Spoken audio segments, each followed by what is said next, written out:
Good morning, everybody. This is Rami Marks, your Tangled Yogi out here in Northern California.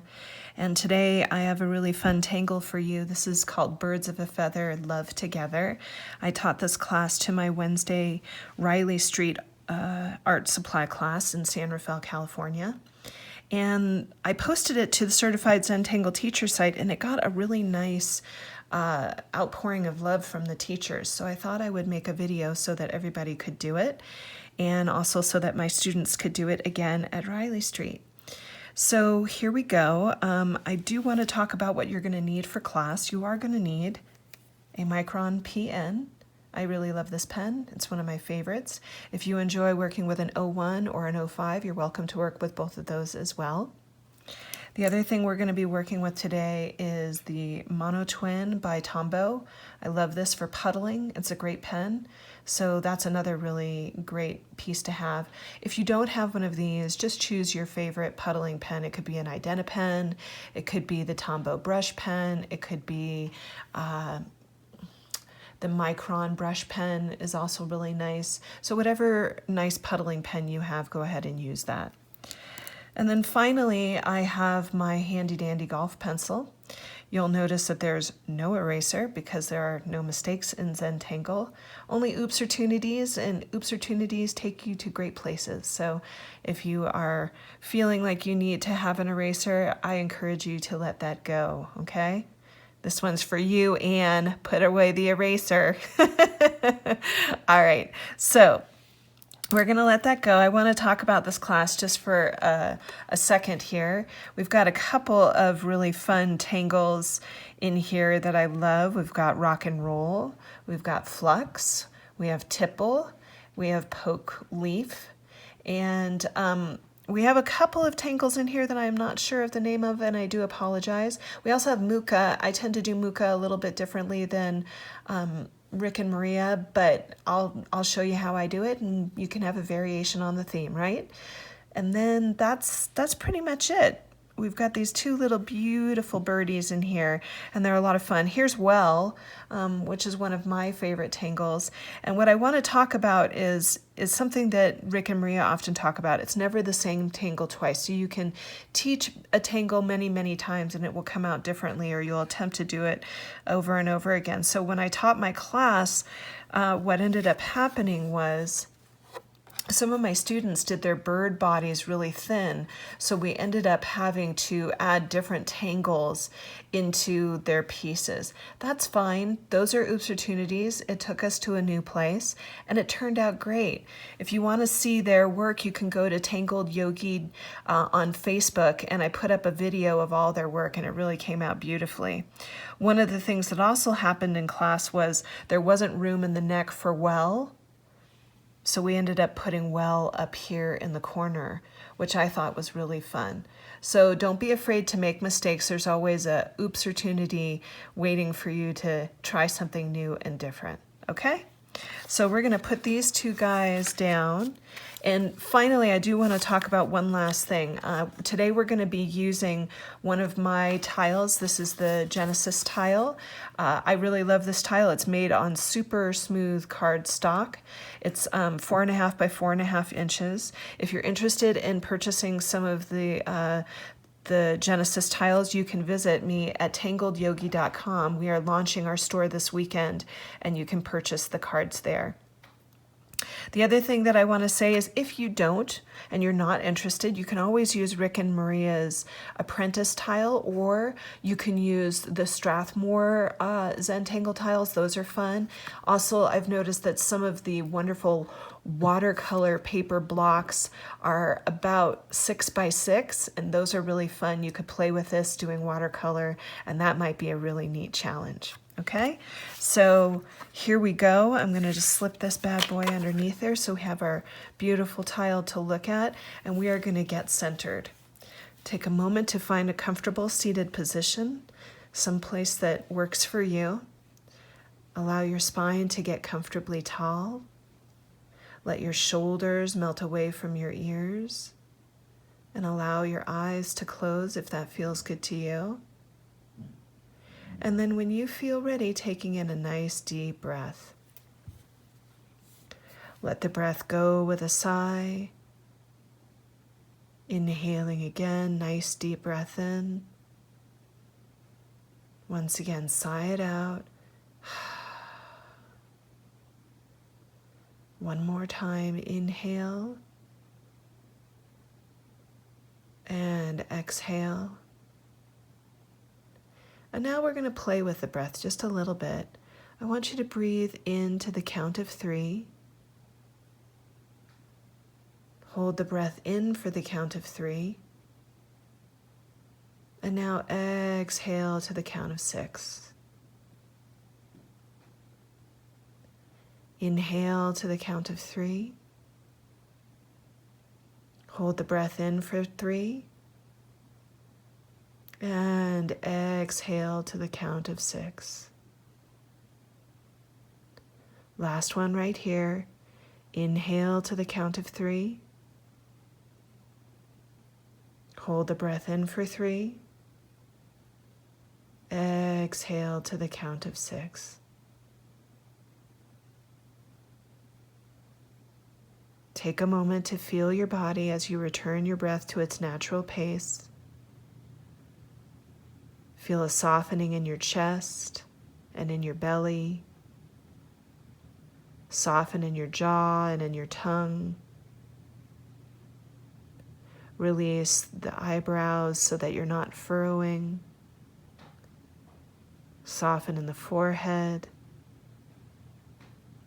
Let your entire body be relaxed and at ease.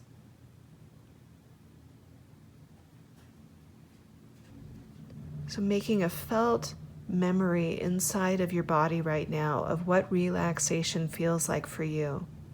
So that as we move through our tangling practice today, if determination shows up where you furrow your brow, or you scrunch your shoulders up towards your ears, or you tend to hold your breath while you're doing something complicated, come back to this place, feeling your body relaxed and at ease.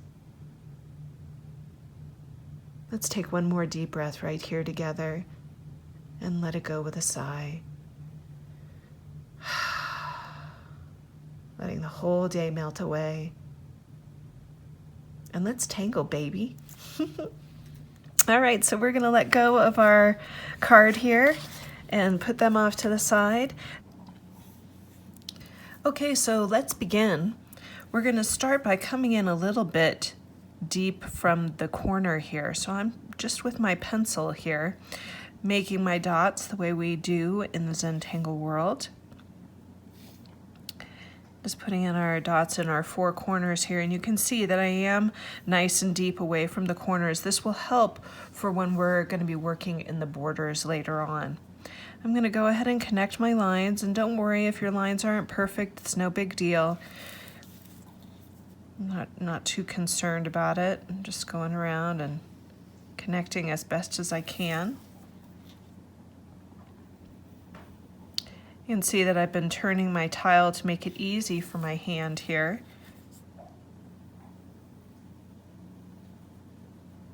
And there you have it. Okay, you can see that my square is not perfect. It's a little narrow at the bottom. I'm not worried about it, and neither should you. So here we go. What we're going to do is we're going to start to work with our string here. So in the Zentangle world, we often talk about dividing the space in which we work in. And for me, in this piece, the heart was the string. So I'm going to come to the top here and just make a little dot to emphasize where the middle is. And I'll do another dot right here at the bottom. And you'll notice that I'm still working with my pencil. I'm going to drop down about 1/2 inch from where that first dot is and just make a little dot for myself to start with. And I'm going to start to make my heart. So I'm going to come up and I'm going to hit right here.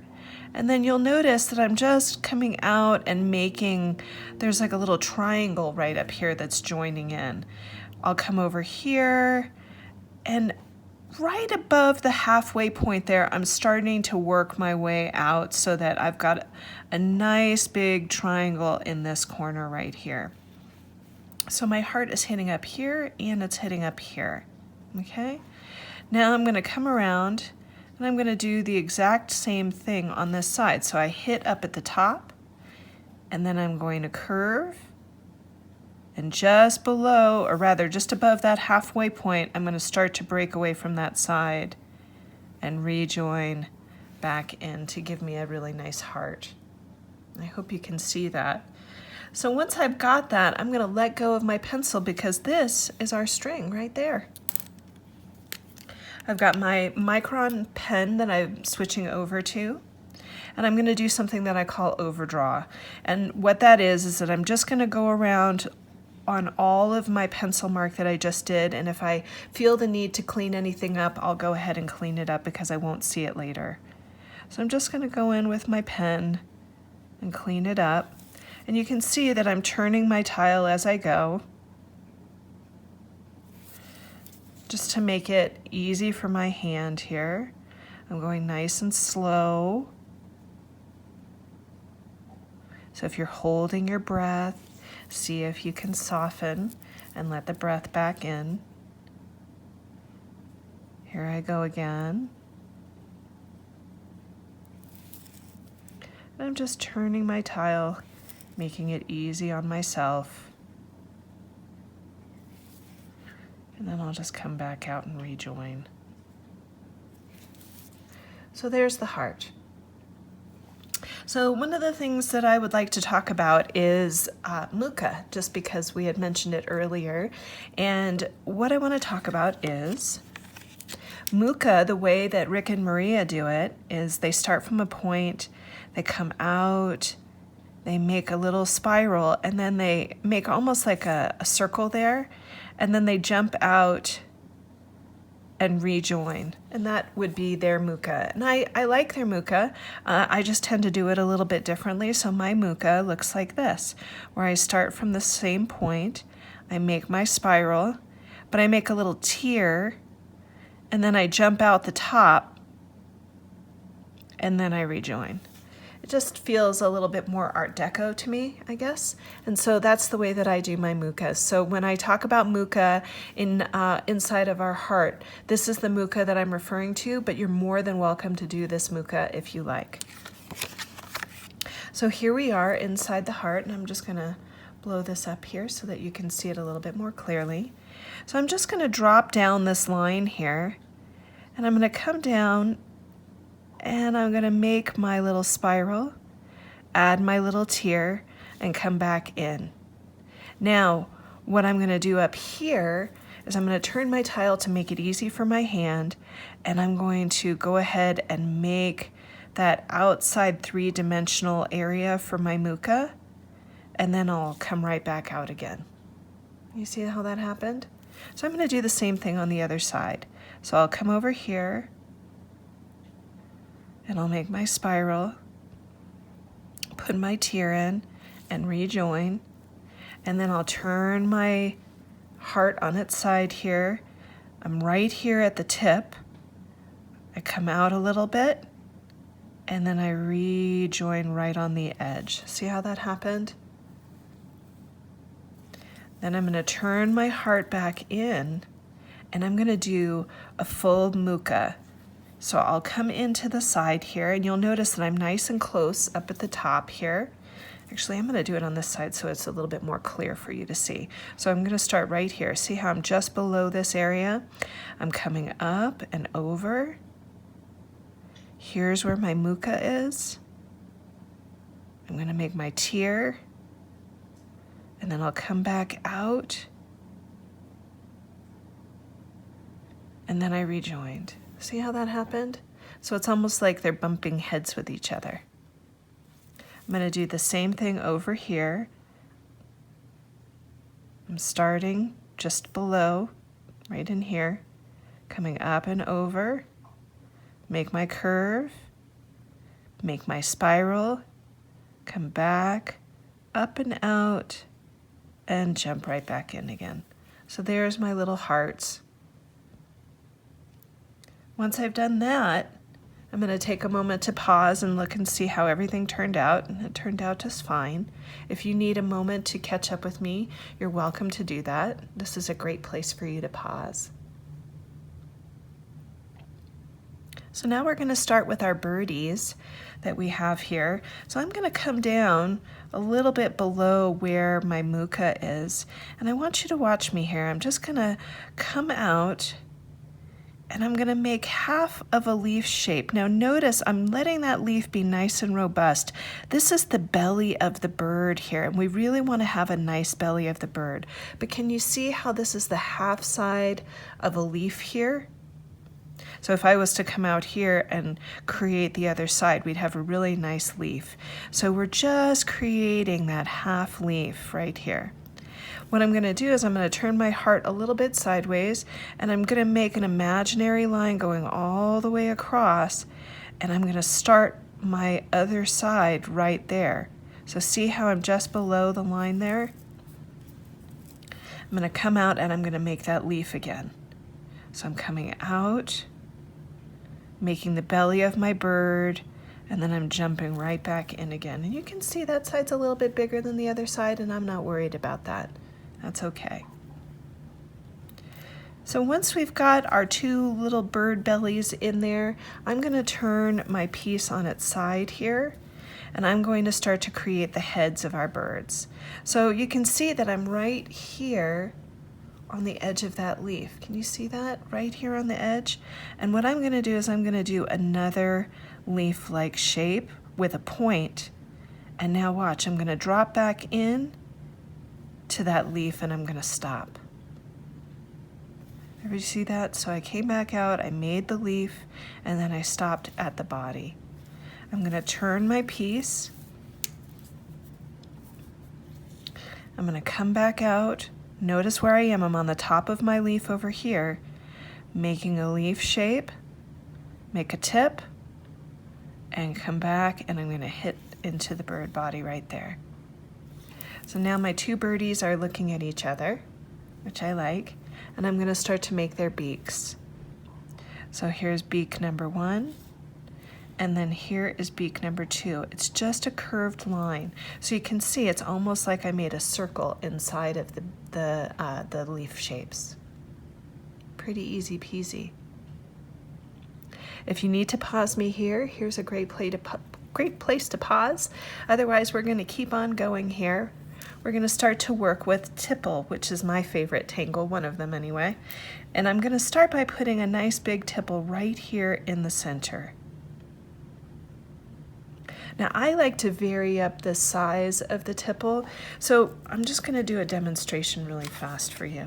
So if all of our tipple is the same size, it doesn't leave much interest for the eye, right? I mean, you get maybe a little a Bronx cheer or something like that, that's fine. But for tipple to be, I think, a little bit more interesting, when you vary up the size of your tipple, it almost looks like sea foam or bubbles or, you know, something different. It just gives a little bit more interest to the eye. So I encourage you to try to vary up your tipple just a little bit.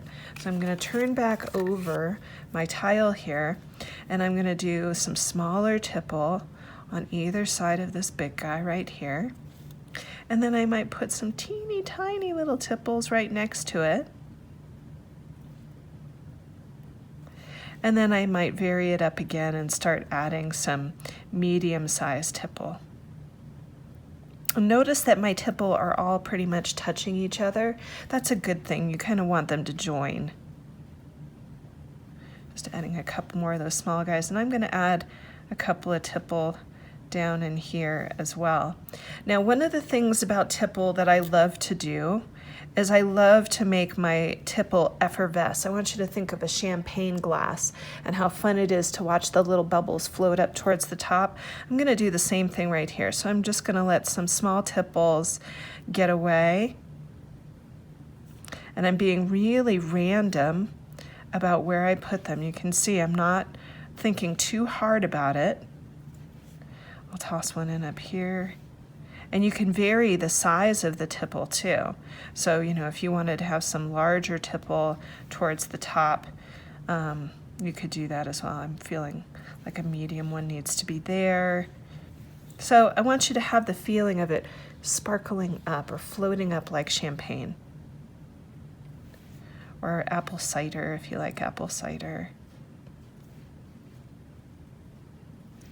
In fact, go get yourself a glass of champagne. No, just kidding. All right, so let's carry on here. If you're feeling like you're just wanting to stay with tipple right now, you can pause me right here. Otherwise, I'm just going to talk about puddling in your tipple here. So we're going to go ahead and look for those little triangular spaces that are in between here, and make that a little bit closer for you to see. See how I've got this kind of awkward like little shape right here and right here? I'm just going to go in there and I'm going to puddle, which means laying down ink into those spaces.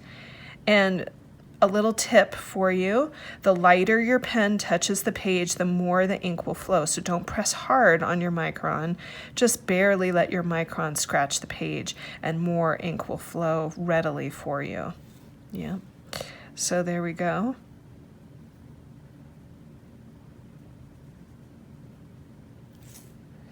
All right, so we've had a chance to go ahead and puddle that in. There's a little spot right there. There's always one that gets away from me. Maybe a couple little guys right in there. All right, so there we have it. We've got our birdies. We've got our tipple. We've got our effervescence happening here. Now we're going to start to work in these areas right here. We'll come into our birds later. So in these corners down in here, what I'm going to do is I'm going to start to take my pen and let it join these lines in here. Just like so. So see how that happened? Now, what I'm going to do is I'm going to turn my tile on its side a little bit so that the tip of the corner is facing towards me. Now, I want you to think of a V when you're creating this. So what I'm going to do is I'm going to come in from this tip right here. Can everybody see that? I'm going to come in from that tip right there, and I'm going to come down until I hit maybe a quarter of the way out. And then I'm going to come in and make a V. I'm going to jump out so it has a little bit of a curve to it. Now you'll notice that that has the shape of a little bit of a leaf here. And I really like that. So what I'm going to do is I'm now going to turn my tile. And in this corner right here, I'm going to make the stem of my leaf. Come a little bit wide towards the center and then narrow as I drop back in. So you see I've got all this area in which to work in, right? So what I'm going to do, and if you need to pause for a moment and create your V in your stem, you can come over here and do the same thing. And then come back to the center. And if you need to pause, go ahead and pause here for now. Otherwise, we're going to continue to work inside the leaf. So I'm going to come down the leaf just a little bit, and then I'm going to make a curved line right here. Then I'm going to aura that line and rejoin it. I'll do the same thing right here, and then I'll rejoin that as well. So now I'm going to puddle inside of those two auras.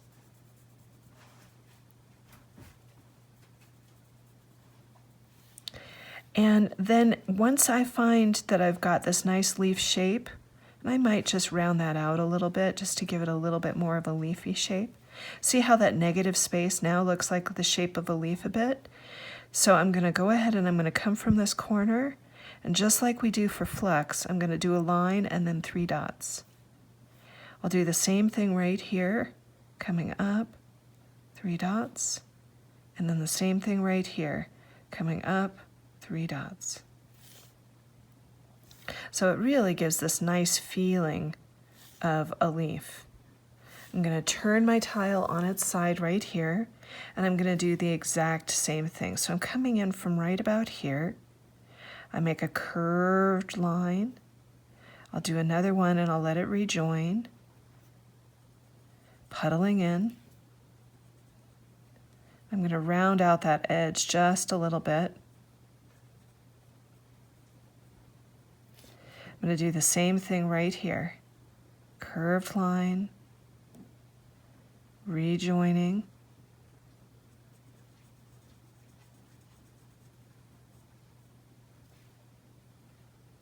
and then I'm going to come in from this corner, line, dot, dot, dot, line, dot, dot, dot, line, dot, dot, dot.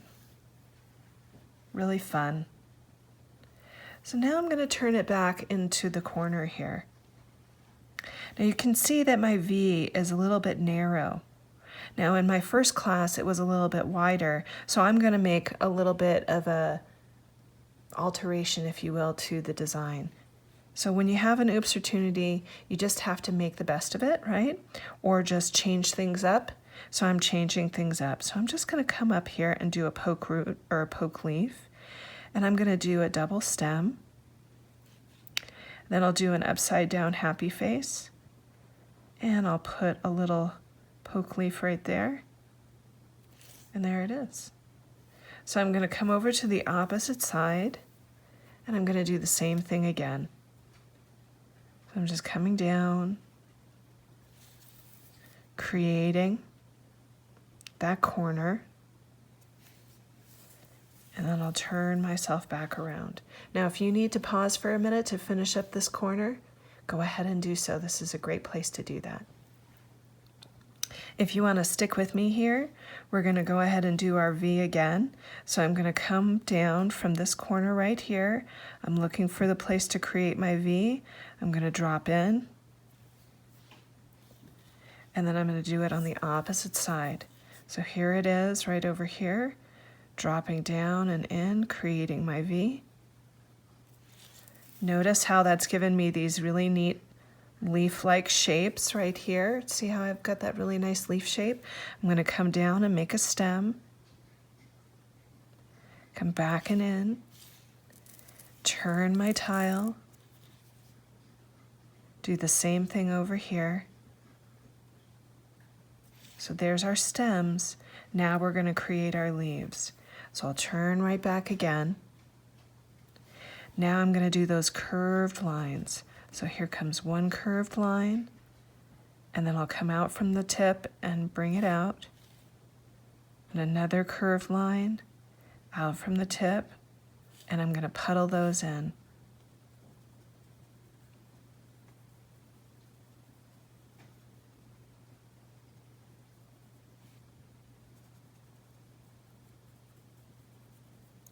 So once I've puddled those in, I'm going to come in from this corner right here, and I'm going to add my line, dot, dot, dot, line, dot, dot, dot, and another line right there, dot, dot, dot. I'll turn my tile, and now I'm going to do this side. Coming in, make my curved line, and then aura it with it coming out from the tip. Once again, here I go again. Coming in and coming out, puddling in, and then I'll come from the corner right here, dot, dot, dot, right from the corner, dot, dot, dot, and last one from the corner, dot, dot, dot. Really fun. Now it's time to do our poke root, so we'll come up from the center, make a stem, make an upside down happy face, and then go ahead and make your poke root or poke leaf, whichever one you're doing. Really fun. I like the way that this is taking shape. So if you need to take a pause to finish up your leaves, this is a great place to do that. Otherwise, we're just going to keep on going. So let's work inside of our birdies now.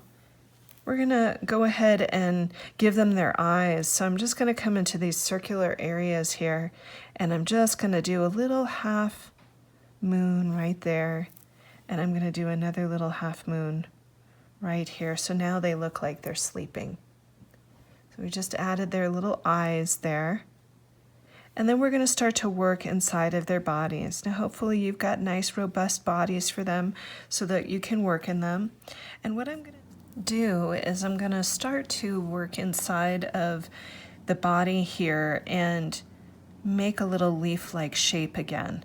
So I'm coming in right here, and I'm about a little bit more than halfway down, and I'm just going to make a little leaf-like shape. See how that turned that into a leaf there? So it's just a little bit of a lazy curved line, or a lazy S, or a backwards lazy S at that. So it's just a little wavy line that I'm doing right about there. Once I've done that, what I'm going to do is I'm going to come down the center of the belly of the bird and just do a solid line. Once I have that solid line, I'm going to aura it, and watch what's going to happen. I'm going to lift up, and then I'm going to continue to aura. So I'll come down, lift up, and then aura, and then I'm going to do a solid line again. Let's get that all the way down. I'll come over to the opposite side, lift up, and then continue. Come down, lift up, and then continue, and then I'll do a solid line right about there. So there's the belly of my birdie. And I'm going to come over to the other side, and I'm going to do the same thing. So I'm going to find a place where I think the leaf wants to be. And I think this looks like a good spot right here. So there you can see there's the shape of my leaf right there, right? I'm going to come down the center, or come from one corner to the other. Solid line. Then I'm going to aura, lift up, and then drop down again. Come down, lift up, and then drop down again. And now I'm going to do a couple solid lines. I'll go to the other side, do the same thing, lift up, and drop down. And notice that I'm lifting up in the same area where that sheen would be. Dropping down, lift up, and then drop in. Just to give that a little bit of interest. Isn't that special? I think these birds are just so much fun. I really enjoy them. So we're going to start to work now with the neck of the birds here. And I'm going to use the shape of a heart for our rock and roll. Now, here I'm going to put my little heart right there, and I'm going to puddle it in. If you need to pause just for a minute, just to finish up the belly of the bird if you're not with us, this is a good place to start. So once I've got my heart here, I'm going to go ahead and aura. You can see that's a nice tight aura. And then I'm going to put in my rock and roll. So I've got a rock right here, and I've got a little rock right over here. And now I'm going to aura, so I'll come up and over, aura around that rock, and then drop in again. Now I'm going to look for another place to put my rock. So here's another rock, and I might add a rock right over here, and I might add another rock right over there. Now I aura, so I'm going to come from the center, come around, aura the rocks. And you can see I'm just working within the space that I have, and that's just fine. So now I'm going to do it again. I'm going to add another right in here, add another right over there, aura around the rock and where I have the space, and I'll do another aura right there. And I'm just going to aura in here. And I'll add a rock right there just to make things interesting. Maybe a rock over here. Auraing. And I might just aura this all the way out. And I'll aura all the way out over here. So that's pretty interesting. I like the texture, and I think it just looks really sweet. It's amazing how something so just minute can create such an interesting detail or texture. I'm going to go over to him now and put his heart in, and I'll put his heart right here. So you want to put their hearts where you know you can aura around them. Get it very heart-like. And here I go. I'm going to aura around him. And then I'll start to add my rocks. So here's a good place for a rock. There's a good place for a rock. And now I'm going to aura.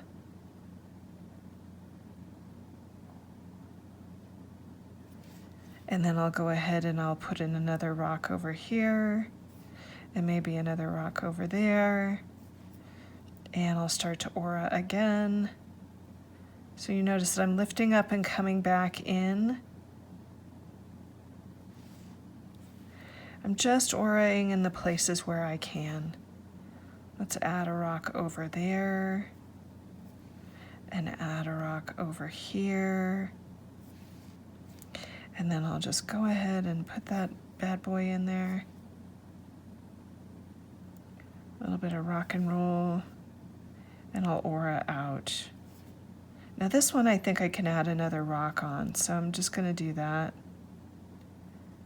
I might add another one over there, and then I'll aura out. Pretty neat. I think that came out very sweet. So a little bit of rock and roll for you. And so take a moment to pause here if you haven't finished up your rock and roll, and we are going to work in the Mukhas next. So take a moment if you need to, and then join us when you can. So we're coming back up to Mukha, and what I'm gonna do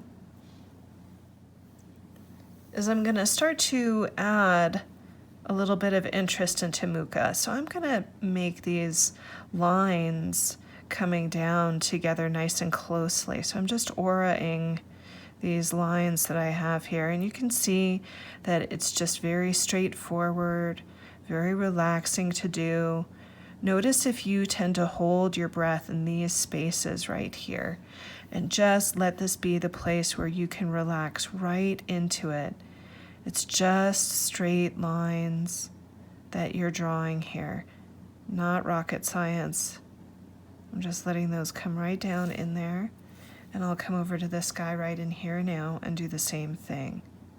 So this is where the Zen begins, right? You know what you're doing, you know where you're going, and you can just get immersed in these little lines right here. So I'm just auraing out. Now I'll come down to this Mukha right here, and I'll do the same thing. Now I tend to do these lines if I'm in a class and they're puddling and I don't have enough time to puddle in the spaces fast enough. That's where I started doing these lines from. I found it to be really relaxing, and I thought it was also a little bit more interesting than sometimes puddling out. So you can see that it's a variation, and there is a little bit of lininess in here, but I think it's a nice correlation between the two. I'm just coming into those tiers and adding that, and then I'll put some in this little Mukha right here.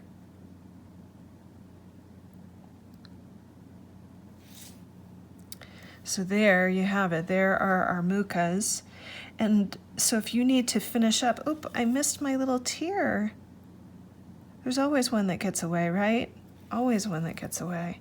So there's our Mukha, and we're going to start to work in these spaces right in here. So if you need a chance to finish up your Mukha, go ahead and pause me here.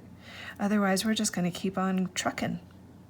So I'm right here in this V, and I'm going to aura my V. So I'm just going to come in and aura my V. And then I'll do another aura. And then I'm going to put a teeny tiny little triangle right in here. And I'm going to puddle that triangle. So I'm just getting in there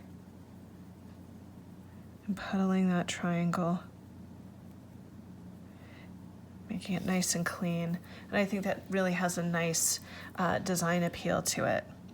Now I want to talk about the corners a little bit. So in our corners right here, what I think I'm going to do is I think I'm going to do well.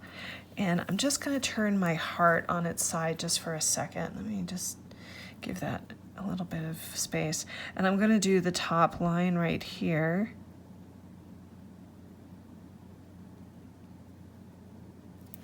And then I'll go ahead and clean up my sides.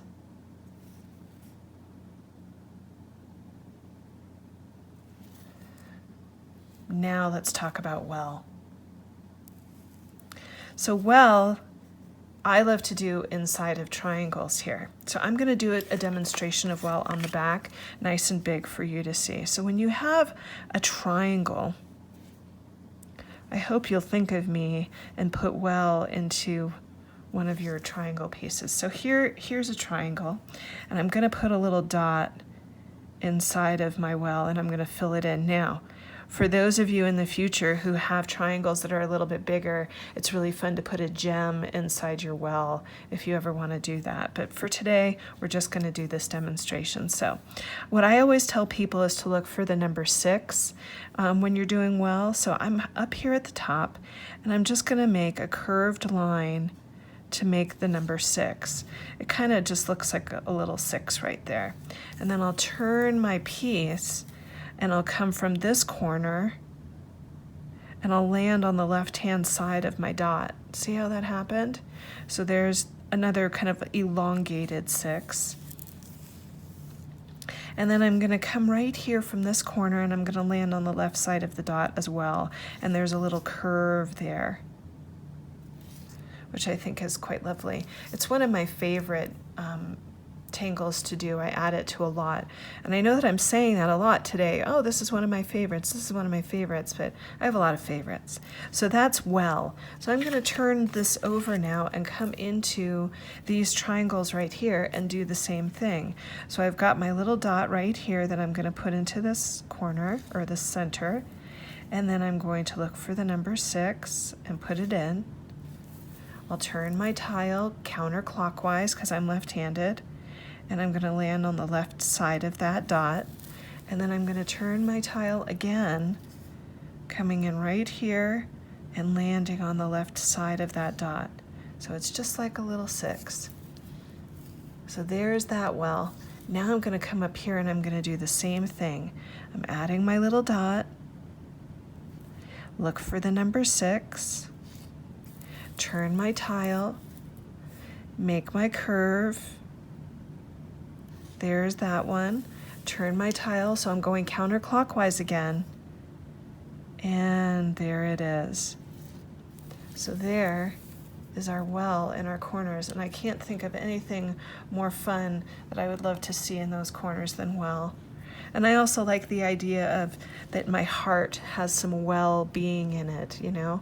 I love the idea of having something that's called well near my heart. So there it is. We've got this part. Now we have to work on our border. So if you want to go ahead and pause me right here, this is a great place to pause me. So if you're going to carry on with me, I'm just going to make that little dot in the top there in the middle a little bit more pronounced so that I can see it. We're going to do flux, and I'm just going to bring back in my original piece for a minute. You can see that my flux are moving away from each other here, and we're going to do that in these particular pieces on the top and the bottom, and we may do it on the side for this one as well, since we've already done flux moving in one direction. Okay, so here we go. I'm going to come in here, and I'm just going to start to make a teardrop shape for my flux. Then I'm going to come out a little bit. I'm going to come up, let it hit that flux, and do another teardrop shape. I'm going to do it one more time, coming out a little bit, let it come up, and make that teardrop shape. So there's 3. And then what I'm going to do is I'm going to turn my tile to make it easier for my hand to move. So this flux is going to move away from the other flux. Come out a little bit. Jump up and let it hit that other flux just a little. Jump back in. Come out a little bit. Jump up and drop back in. So isn't that lovely how those are moving away from each other? It's almost got like an opening feeling.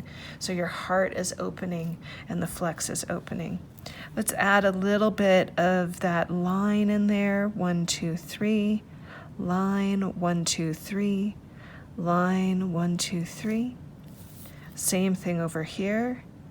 Dot, dot, dot. Dot, dot, dot. And dot, dot, dot. So I'm just going to flip my tile and I'm going to do the same thing on the bottom.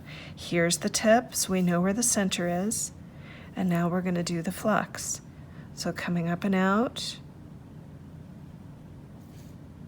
This one's going to be a little bit tighter because I made that first flux a little bit big, but that's okay.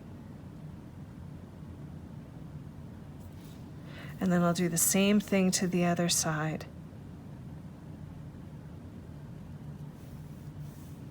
Coming out a little bit, let it touch. Coming out a little bit, let it touch. And let's make our detail.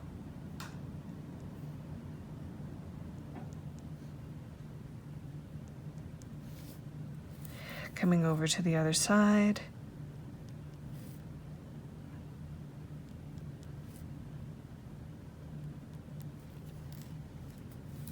And then I'm going to flip back in. So that's really starting to look quite lovely. So I really enjoyed that, that movement here. And on my first one, I made all the petals moving in one direction, but I'm feeling like I want to, you know, change it up a little bit and try something different. You know, it's always like what Rick and Maria say, it's never the same tangle twice, and so I don't want to approach it the same way. So I'm going to do this on the side. If you want to have all your flux moving in the same direction, I encourage you to try that out too, but I'm going to try this again. So here I go, I'm going to turn my piece on its side, and I'm looking for the center here.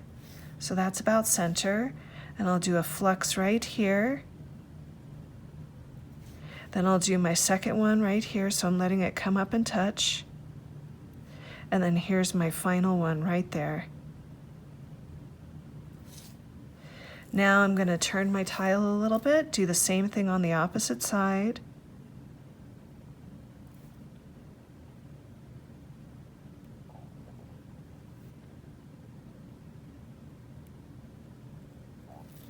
And then we'll add our detail.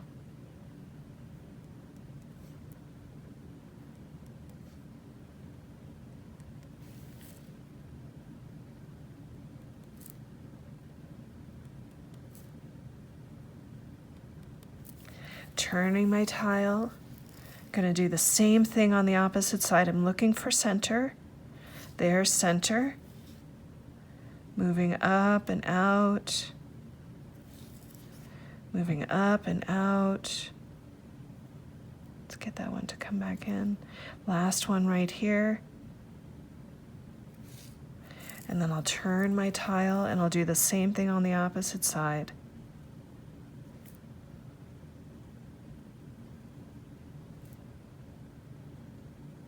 Notice if you're holding your breath. See if you can relax into this. So often when we're tight, when we're doing a Zentangle, it's a reflection of who we are out in the world too. It's how you meet your challenges in life. And so if you're really tight when you're creating, it could be that you're really tight and rigid in other places. It's often a metaphor, Zentangle. So doesn't that look fun? It's got a lot of energy to it. It's a really, really fun piece, and I'm looking forward to doing some color with you now. So if you need to pause and finish your flux, go ahead and pause and finish your flux, and I'll meet you here in just a minute. Okay, so we are going to get into the shading and coloring aspect of our class today. I want to give you the invitation that if you don't want to work in color, you can do this in graphite. But for those of you who know me, you know that I really love to work in color, and I love to work with the Prisma color pencils. Those are some of my favorite pencils that are out on the market right now. You can get a set on Amazon for, I don't know, I think it's like 12 of them for nothing. They don't cost that much, but they're a great pencil. And then the other pencil that I've been playing a lot with is the Ergosoft by Staedtler. I'm hoping that this is in focus for you. I do love this color pencil. I love the feeling of this pencil, the color on the page. It's really nice for blending, and it's also in a triangular like shape, so it fits in your hand really well. So these are called Ergosofts, and I've been really enjoying them. They're nice for blending as well. So there it is. Now, in the first one, I did have a different color than the second time. So the first time I did a really nice brownish kind of color for my birds. And then on the second one, I did a really pretty bluish color for my birds. So you may decide you want purple or yellow or whatever is floating your boat today. Go ahead and grab that color. So I think today I'm going to do kind of like a reddish robin for mine. And what I want to talk about right off the bat is with color pencil, you have your light, you have your medium, and you have your dark. Now, if you are working with a color that is really light in viscosity, say that you're working with like a chartreuse color.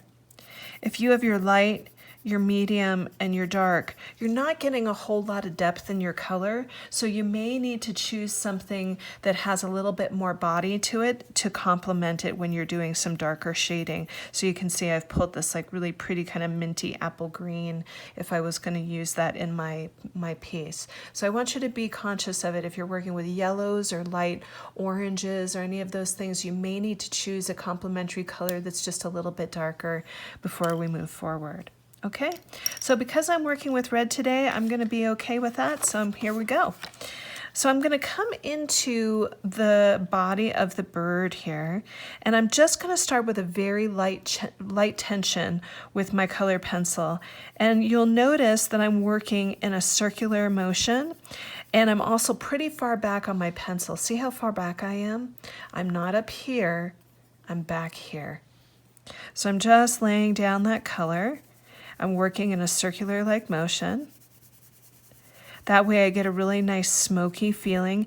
If you tend to work like this, you're going to get a lot of line.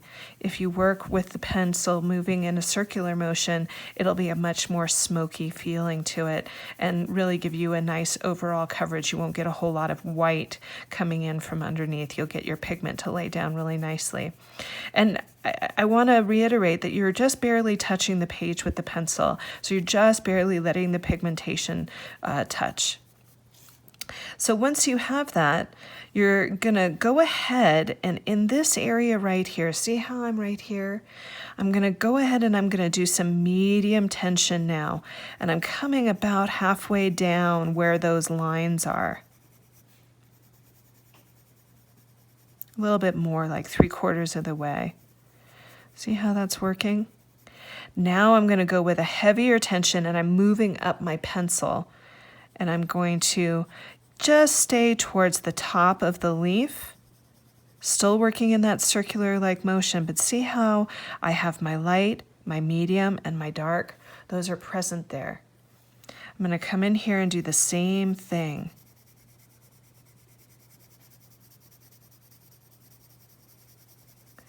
Really getting a nice feeling there, and then going ahead and doing it a little bit heavier with that heavier tension right at the tip. And you know, I'm breaking up the line a little bit. I don't want to have a really hard line, so I'm letting it kind of jump up and around. Isn't that beautiful? Notice how it just really popped right off the page, just so fast. So go ahead and do the other side of your bird and I'll meet you over there in a minute. So let's start to work with our rock and roll here. One of the things that I love to stress about in my class is having a sharp pencil. So you can always have a nice pencil sharpener nearby to help keep your pencil sharp. Working with a dull pencil can sometimes lead to lines not being intense enough or defined enough, that kind of thing. So I'm just gonna reiterate that you always want to have a nice sharpened pencil. So when we come over to rock and roll here, what I'm going to do is I'm going to stripe it out a little bit because I think rock and roll looks great when it's striped out. So what I'm going to do is I'm just going to come into where the first heart is and I'm going to give that a little bit more intensity with my color pencil. And I've already gone through it before with the light intensity, and now I will skip one of the revolutions and then come back around and do the second one. Right? So here I am. I'm just getting in there, and I've got my nice sharpened pencil, and so I'm able to get into those spaces there. Then I'm going to come again and do that again. So I'm going every other one, every other aura, as it were.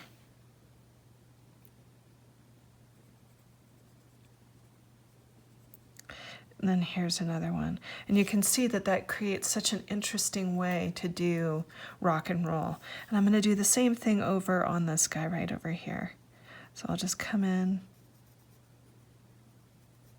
fill that heart, skip one revolution, and go to the other one.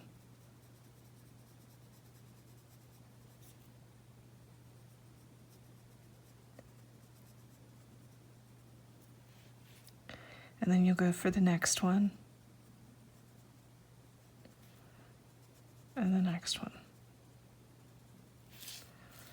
And the same thing over here. And right there. And isn't that lovely? I think that's so pretty. So it really has just that Red Robin kind of feel to it. I just think that's so sweet. So now I'm going to come into the face in here and in here. So if you need to pause for a minute, this is a really great place to pause. Otherwise, I'm just going to keep on moving forward. So what I'm doing is I'm just coming in with that light tension again. I'm working on the side of my pencil, and notice I'm really far back on my pencil here. I'm just barely touching the face of that bird. It's almost like I'm letting the pencil tickle the page. So really, you're just barely touching the page with your pencil. So once I've laid that down, I'm going to go ahead and I'm going to add a little bit more intensity to him. So like you would with a gem, I'm just going to softly now create a medium tension right on the edge of his face, just to create a little bit of a shadow. So you can see that I'm just working that in, trying to get a nice shadow on him, almost like a blush of color. And then I'm going to go in. Notice how I crept up on my pencil a little bit more, and I'm making a more defined intensity here. So the first one was the light intensity, the second one was the medium intensity, and now I'm working with a little bit of that heaviest intensity. See how that gives that such an interesting feeling? And even if you're working in graphite, that's going to be beautiful as well. So I'm going ahead and I'm coming over to the opposite side, working with that very, very light tension, not too heavy.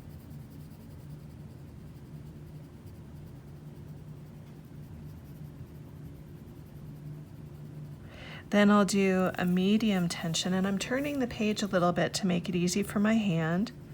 So I'm doing that medium tension just like you would with a gem.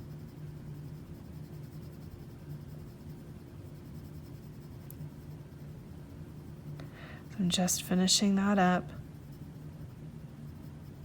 And now I'm going to creep up on it a little bit more with that, creep up towards the top of my pencil here. And I'm using that heavier intensity right here.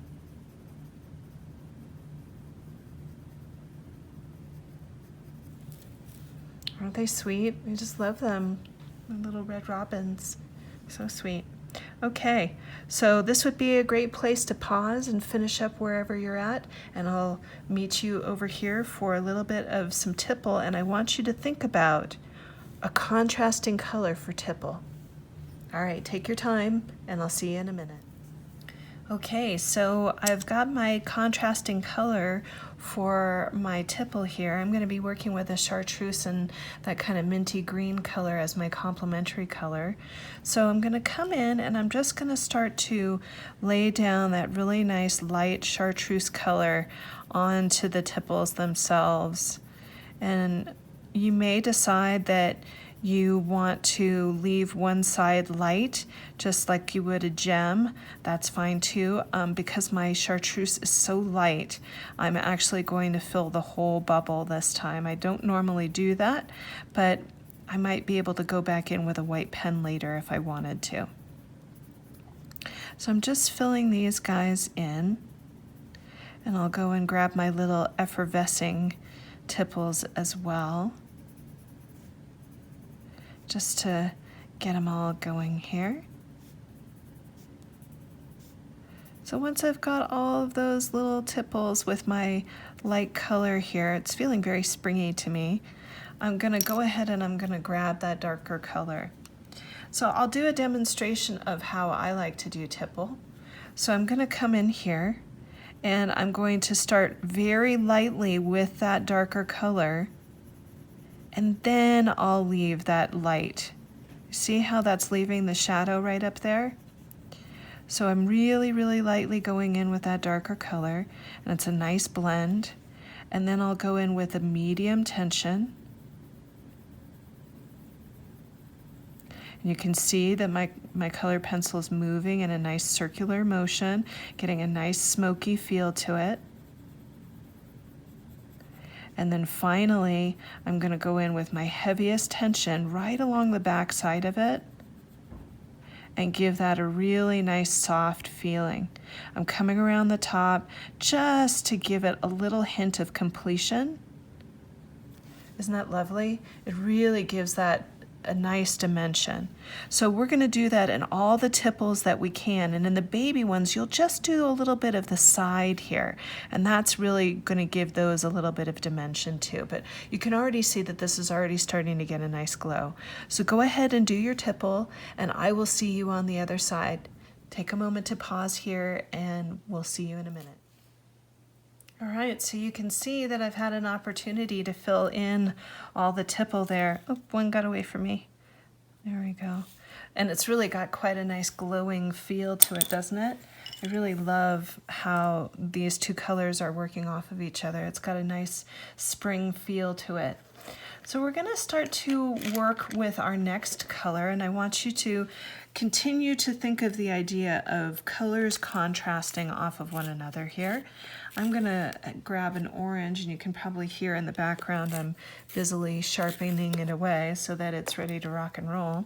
So I have this really nice kind of spring orange color, and I'm going to do the inside of my heart with that spring orange color.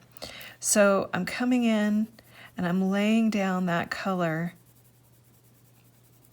and you can see that I'm being careful around my Mukha. I'm not going to let it get into my Mukha. That will be later on in the piece.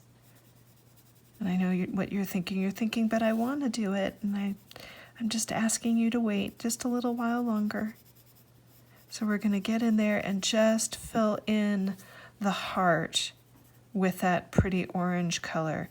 So take a minute to fill up the heart with whatever color you're using. You don't have to use orange. You could use blue, you could use purple, you could stay with your graphite if you want to stay with your graphite, and just start to fill in all the places inside the heart that aren't Mukha or tipple. And I'll see you in a minute. Okay, so you can see that I've had the opportunity to go all the way around inside the heart, and that orange is really pretty. I love the way that it glows. So we're going to add a little bit of shading to this here. So I'm going to start to come in around the birdie, and I'm working in a nice circular motion with my pencil here, and I'm laying down a little bit heavier of tension just around the birdie. And then I'm going to start to go up around the tipple as well, just to start to give a little bit of depth to the tipple. Now, I want you to kind of think of an aerial shot over a coastline. You would notice that there's a little bit more intensity as you move in towards the coastline with a shadow. And so that's essentially what I'm doing around this little birdie here, is just adding a little bit of shadow around it. And you can see that I'm starting to turn my tile to make it easier for myself to get a little bit more of that intensity. And I'm using medium tension right here. And I'm going to go a little bit above him as well. And as I get through around the heart area and on the sides, I'm now going to try to use a little bit of heavier tension. Now, For those of you who know, and I've stated this before in the video, if I have a low viscosity color, sometimes I have to add something that has a little bit heavier volume. So what I'm going to do is I'm just going to come in with my red that I used on my birdies, and when I add that to the orange, it will come off as more of like a reddish orange, almost like the birdies are glowing. You can see how that's working out, which is really quite nice.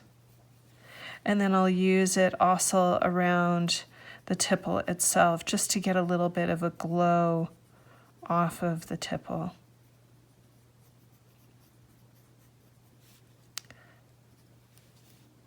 Now the other thing that I'm going to do with this is I'm going to come in under the Mukha and add a little bit of intensity with the Mukha. So here I go, I'm going back with the orange again, and I'm going to come in right underneath the Mukha with that medium tension.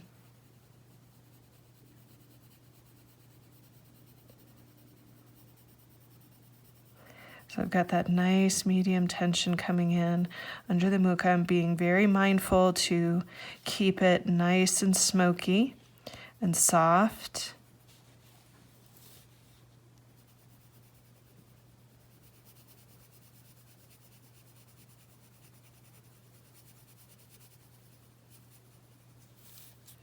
Moving in over here.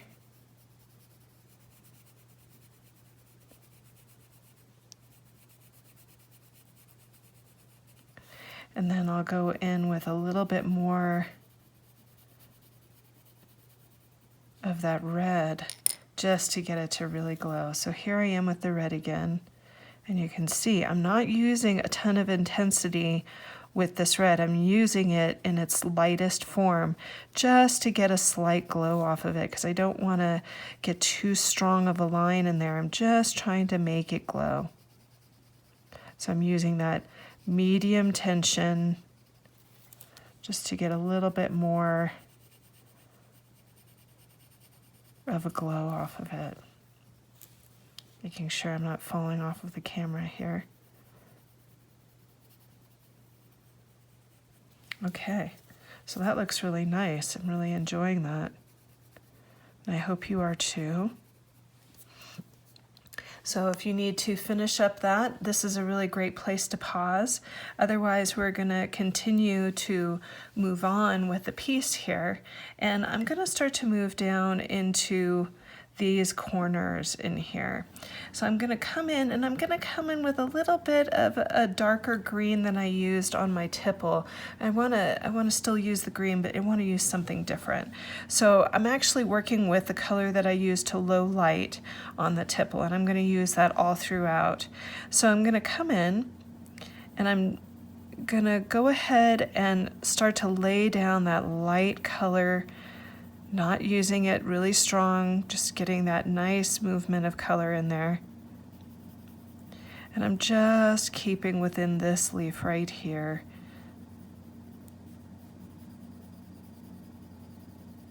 And then once I've done that, I'm going to go ahead and I'm going to add a little bit more intensity to the leaf itself. So I'm going to come up from the bottom. I'm using medium tension here.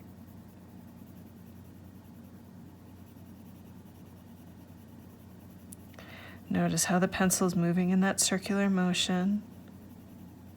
Coming up a little bit more than halfway here. And now I'll go in with that heavier tension and really add that gravity into the leaf. Ooh, yeah, that's so pretty. So I'm going to go into these guys and do the same thing. Blow that up for you a little bit.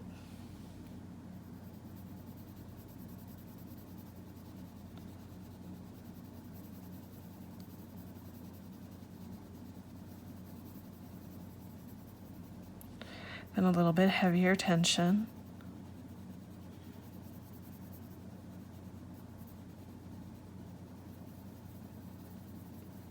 Getting that a little bit more smoky out there. And then the same thing right here.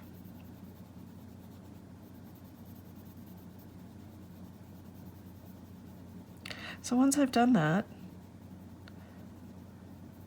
and I feel like I've gotten it all done, I'll go back into where the stem is. See where my stem is? Now I'm going to take that chartreuse color that I started with, and I'm going to lay that down inside the stem itself. So once I have that chartreuse in there, I'm going to go ahead on the edges with that darker green, and I'm going to go about halfway up, and I'm using the lightest tension possible. And then I'll stop at the midsection of the stem, and I'm going to do the same thing on the other side. So notice how the stem now in the midsection looks like it's almost yellow. It almost has a shine to it. And then I'll go ahead with my darkest tension right on the edge of the stem here.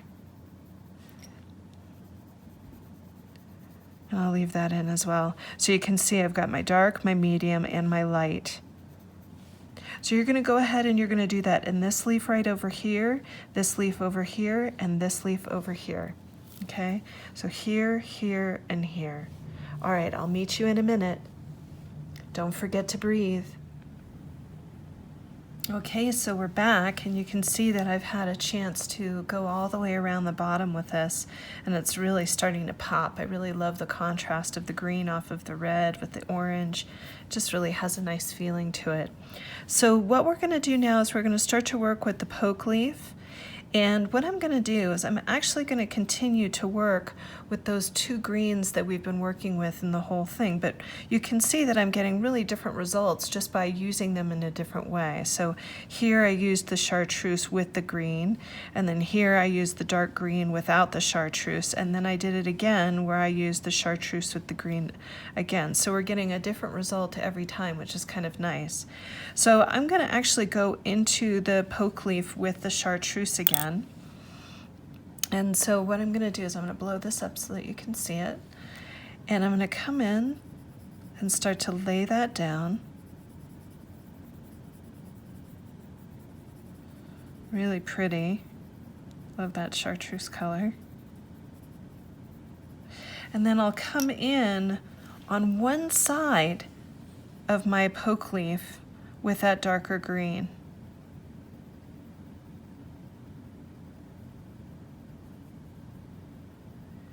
And you can see that that just really gives that a lot of gravity. Now, can you see how that pencil is not very sharp anymore? If I'm going to do any kind of detail work, it's not going to come out as nicely as I'd like it to be. So I'm going to go ahead and grab my pencil sharpener here. Now it's sharp enough that I can come in here and really hug along this line right here and give it a little bit of depth. And that really turned out pretty.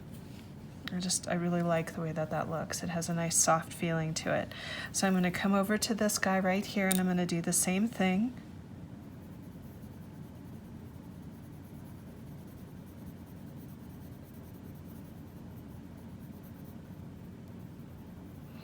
Once I've got that color in there, I'm going to go ahead with the darker green on one side. I'm just lightly bringing in that color, so I'm really barely touching the page with this. And then now I'll come in and I'll do a little bit of heavier movement right around that line.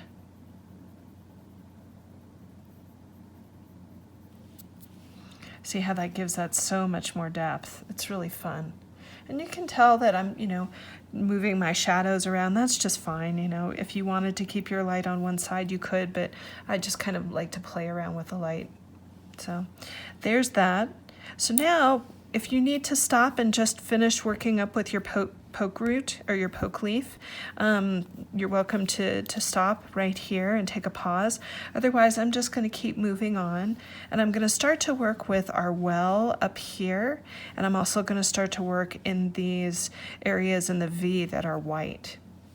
So I'm choosing a new color. I've got this really nice navy color that I'm going to go with here. So I'm going to come up into this area right in here, and I'm going to, once again, with very light tension, start to fill in those well. So So I'm just working along in here.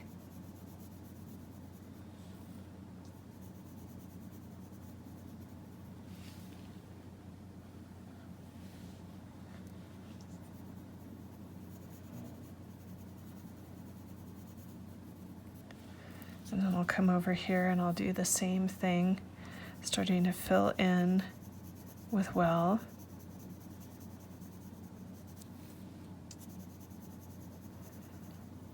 Using my lightest tension.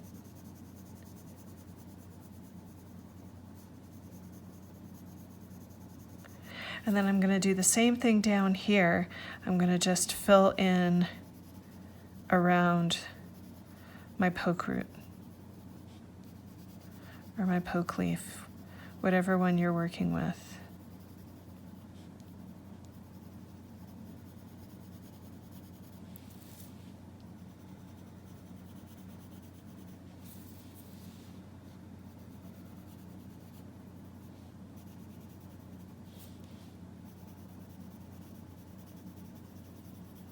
I'm just filling that in, making sure that I'm staying on camera because I fall off camera quite a bit. Hazard of the trade, right? Okay. So once again, you can see that my pencil is a little bit dull here. So I'm just going to go ahead and sharpen it up, and we're going to start doing some detail work. So what I'm going to do is I'm going to come in here up at the top, and I'm going to show well nice and strong. So you can see that it almost looks like this flap of well is on top of this flap of well. So I'm going to do some shading around there. So what I'm going to do is I'm going to get right underneath that flap, and I'm just using medium tension right here, and I'm only coming about halfway down that slice right there. Now I'm going to press down a little bit harder and create a little bit the heavier shadow. See how that happened? Really looks nice. Now I'm looking over here, and I'm looking to see where this would be on top of another shadow, right? So what I see here when I'm looking at this is I see this one right here, this one right here, and this one right there. So I'm going to come over here, and I'm going to fill in nice and light.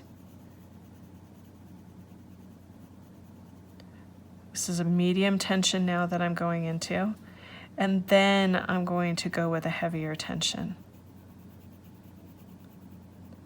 So you can see that I'm letting that heavier tension just be right along that line. Pretty neat. Gives it a lot of depth. Here's the last line right here, right? So I'll come along here, medium tension right there, and then I'll come back in with that heavier tension.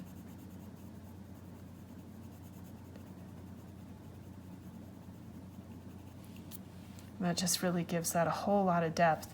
So you can see here, then here. A little bit of depth, no depth. So it's really up to you to decide which one you like better. I like seeing all the dimension here, so I'm just going to come over here and I'm going to do the same thing. So here I am.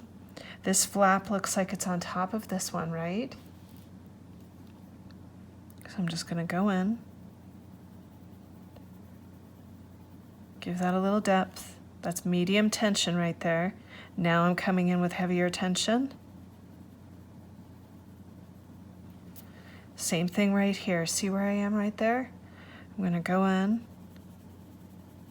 give that some medium tension, and then a little bit of darker tension, heavier tension.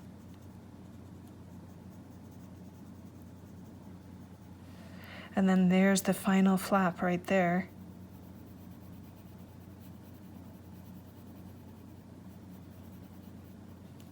And then I'll go ahead and I'll do a nice heavy tension.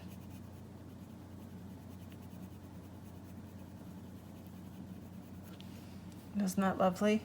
Gives that just so much more dimension. I really like that. I think that came out really nicely. Okay, So we're going to start to come down now over here into our poke roots, our poke leaf. Boy, I can't seem to say that properly today. Anyway, what we're going to do is we're going to start to shade a little bit more. Now, if you need more time with your well, you can stick with that. Otherwise, I'm just going to come over here and work with these. So if you want to pause me right here, you're welcome to pause me. So I'm coming down in here, and I'm going to start to do that heavier shading right in here.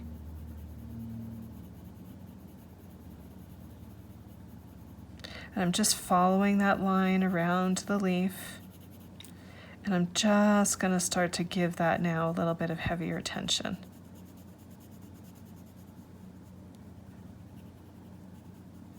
I'm going to go to the other side and I'm going to do the same thing. So I've got this nice V that I'm working with. I'm going to start to fill that in with that medium tension. And then I'll come in with a little bit of that heavier tension right along that line. So I have to move my tile just to make it work for my hand a little bit.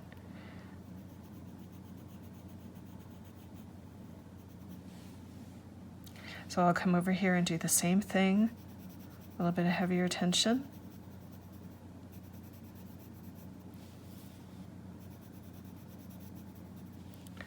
And a little bit more over here.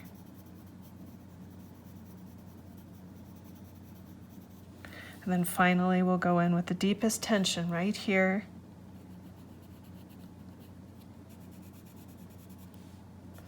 And right here.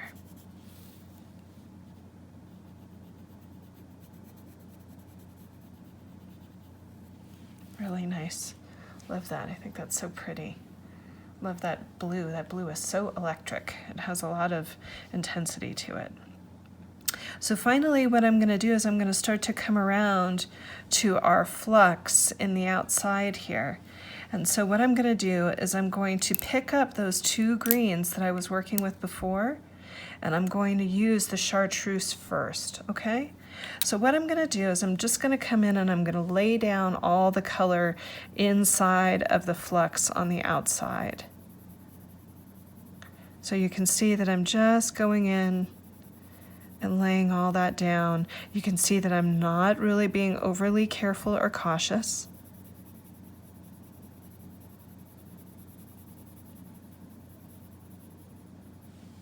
And I'm going to do that all the way around. You go ahead and do that too, and I'll meet you on the other side. So you can see now I've gotten all of that really pretty green going. Now it's time to do some shading with it. So I'm going to switch over into my darker green, and I'm going to start to do my shading. So I'm going to come up in here, and I'm going to go about 3/4 of the way up the leaf. I'm going to leave the tip of the leaf that really pretty chartreuse color. Now I'm putting very, very light tension on this darker green. So you can see that it's got a very nice apple kind of green quality to it. And then once I've had the chance to go up the leaf here, I'm just going to see if I can zoom that in for you. I'm going to come down at the bottom and I'm going to use a medium tension at the bottom just to give that leaf some interest. I'm not going for the really dark color that I used in here. I'm using this in a different way. So I'm really just trying to keep it in that apple green category. I really want to have a correlation between these two. So I'm just going to go around and start to barely scratch the surface with this darker green. And I'm coming about 3/4 of the way up. And once I've gone 3/4 of the way up, I'll come back in at the bottom and use that medium tension, so not too dark on this one.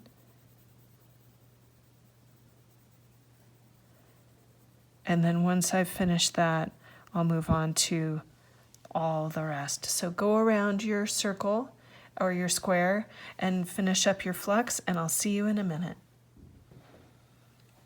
Okay, so you can see that I've had a chance to go all the way around and do that heavier coloring all the way through, which really turned out quite nicely, and the leaves are kind of glowing now, which is lovely. But I realized about halfway through going around the circles that I forgot to mention what to do with the triangle. So we're going to go back in with our blue or whatever color it was that you used inside of your wells and in your V's. And I'm just going to go in very, very lightly and lay down some color here. Just a very, very pale, pale shade of blue here.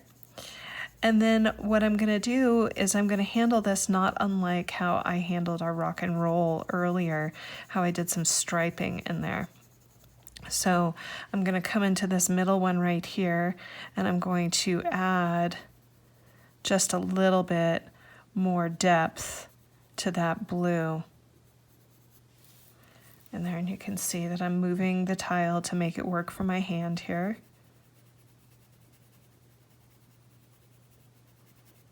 I'm getting that going, so that way I have that really nice shot of blue in there. So with that, the final piece to the coloring on the inside of this is going to be our little areas where Mukha was. And what I'm going to do is I think I'm going to handle that the same way that I handled my birds. I'm going to handle it with a little bit of red. So I'm going to come in and I'm going to grab that red and just barely let it make its way down each side. And you'll see that I'm leaving the center open with a little bit of light in it. And then I'm going to come in and I'm going to use that red in a darker way. So I'm really giving it a little bit of intensity. And I'll come over to the other side and do the same thing. So I'm just coming in nice and light at first, just barely scratching the page with it. And then I'm going to go with that heavier intensity. And it really does pop right off that orange. It's really quite lovely. So once you've done that, we're going to grab our graphite and we're going to fill in the birdie beaks here. And so what I'm doing is I'm just going to go in with that graphite and start to fill in the birdie beaks.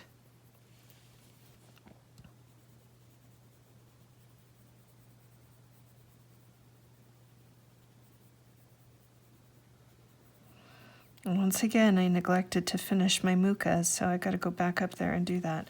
So I've got my little birdie beaks in there with my graphite, and I'm going to come back in with my red and finish up my Mukhas. So just going in here, nice and light, nice and light.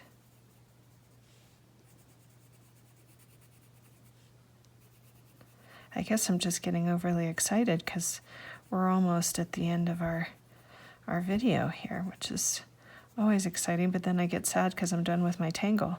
It's like reading a good book. I always get sad when I finish a really good book. Okay, so there's our Mukhas, and I just added a little bit more intensity just on the edges. And I'm going to leave the tips of the tiers light. So now, you know, some of my students decided not to use black on the outside border. So just to show you, you know, we have that beautiful luscious black that goes around the green, which is so nice. But some of my students liked it just white, and you may be one of those people that just decides, I'm going to keep it nice and light and glowy and fun. And that's fine too. There's many ways to finish this off. If you wanted to aura around the outside of your leaves and then call it a day, that might be a great way to finish it off too. But I'm just going to finish it off the way that I did the first time because I really did enjoy the black. So I'm working with my Mono Twin Puddle marker here. And I really like this marker because it lays down the color quite well. And you can see it's really fast moving ink. And so I'm just going in and starting to puddle around all of those edges. Now, I know what you're probably thinking right about now. Oh my gosh, Rami, this is going to take all day for me to go around it, but you'd be surprised how fast it goes. But the other thing that I want to say about this is it's really quite meditative to fill in with the black. So what I say to you is follow your breath, relax, and enjoy just puddling in all the way around. I find it extremely meditative. So when you're doing this, I really want you to keep your pen working in a circular motion. That way you won't get any white poking up from underneath. It gets a nice, heavy soaking of ink, which will be nice. So go ahead and go all the way around and fill in your piece with the black, and I think you'll really start to see how much the black brings this all together. And if you're not up for it and you just want to stick with the white, then stick with the white, and I'll see you in a minute. Okay, so you can see I've had a chance to go all the way around and notice how much that has changed the piece just by adding in that black. It's really a lot of fun. One of the things that I neglected to talk about in the beginning of the video was I added a little bit of white pen to some of my pieces earlier on. So you can see I added some white dots in the background in here, and in the first one that I did, I actually added some white into my tipple as well. So I'll just give a quick demo on a couple of finishing pieces for this here. And if you have a jelly roll pen, that's great. I like the Uniball Signo white. It's my favorite of all the white pens. It just has the nicest pigmentation of all of the white pens. So I'm just going to go in here and I'm going to very lightly touch the page with the pen. So one of the things about the Signo is it is a little temperamental, and pushing down hard on it does not help. You want to go lighter always with it. So you can see that I'm just going in and adding a few little dots here and there around the outside edges and coming into the corners. And you know, sometimes a dot can make a big difference and sometimes a dot doesn't make a big difference. It really depends on where you're at today with your piece. But you can see that I'm just working my way around, and you want to be mindful of this pen because it's not just ink, it's actually paint. So it can smudge, so you want to be very mindful not to run your hand over your work. I'm left-handed, and that is definitely something I have to be mindful about when I'm doing my work. So I've gone around the piece and added those nice dots, and you can see it does give it a little bit of sparkle. And then I'll come in here where the tipple is, and I'll just start to add a little bit. See, it's being a little temperamental right now. A little bit of a white sheen in the bottom of my tipple. And I'll just blow that up so that you can see that. Just, I think, is a really lovely add-on to the piece itself. Just kind of a fun way to get a little bit of shine involved with it, which I think is really fun.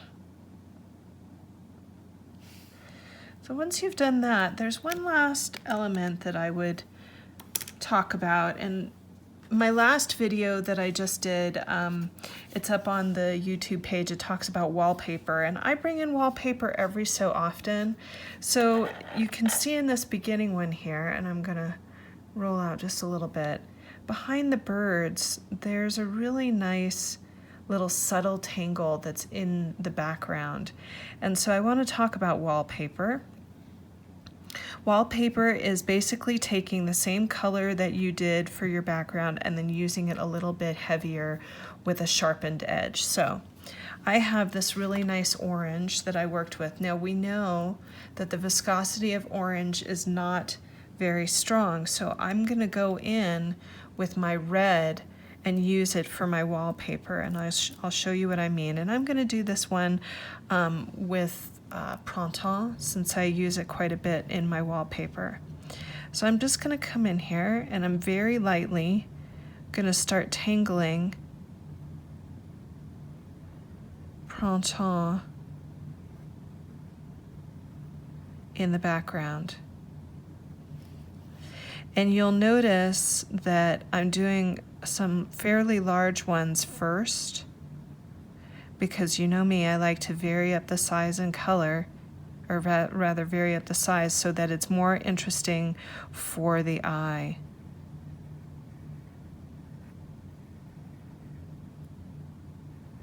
So I'm just going in and I'm loading it up with large printemps first.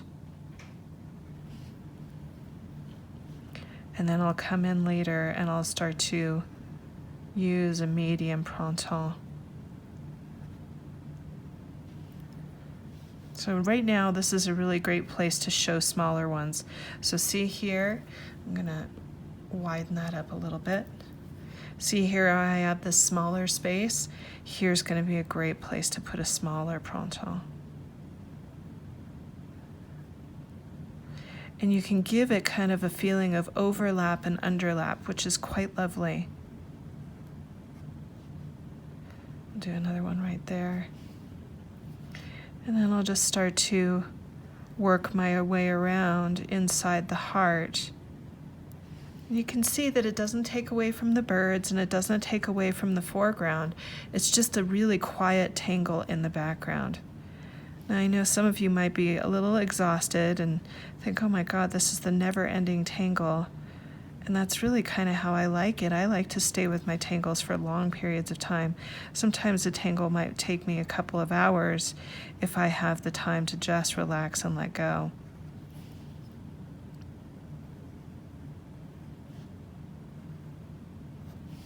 But I also recognize that, you could do this over a series of a week. Like if you came home and didn't want to do the whole thing all at once, you wanted to work on a piece for the week, you could just choose one section of the video to work with and, work your way through it.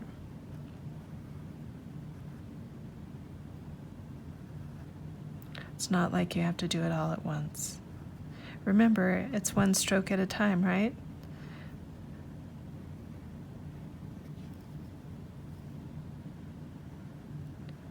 I'm just going through, and you can see I'm just turning my page and adding more printemps as I go. I'm doing it with very light tension because I don't want my lines to be heavy here. This is really meant to be background. It's meant to be wallpaper, not the main show. So I'm varying those up. Pull out so you can really see what that looks like there. And isn't that lovely, just having those little circles in the background, making it very unique and interesting. So the final piece will be to put in your chop if you want to add your chop, or you could just sign the back of your piece.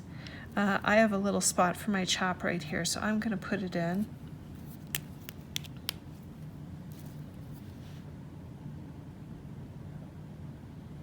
It just lets me know that I've completed my tangle. So there it is. And there you have it. There's the birds of the feather that love together. And I'm going to bring these other guys in here just so that you can see. Every time I do this, it always ends up different. It's never the same tangle twice. Let's see if we can get all those guys in there. Ta-da! Well, I thank you all for tangling with me today, and if you like what we did, you can follow us. I'm Tangled Yogi. You can go to tangleyogi.com and check out the website. You can also go to Tangled Yogi on Facebook, and you can follow us on Instagram. And as you know, we're here on YouTube as well. So if you liked the video, please give me a like, or if you want to give me a review, that would be great too. Just let me know that you've been here, and it also helps me to develop my online presence. Thanks so much, and until we tangle again, I'm Rami Marks, your Tangled Yogi. Bye for now.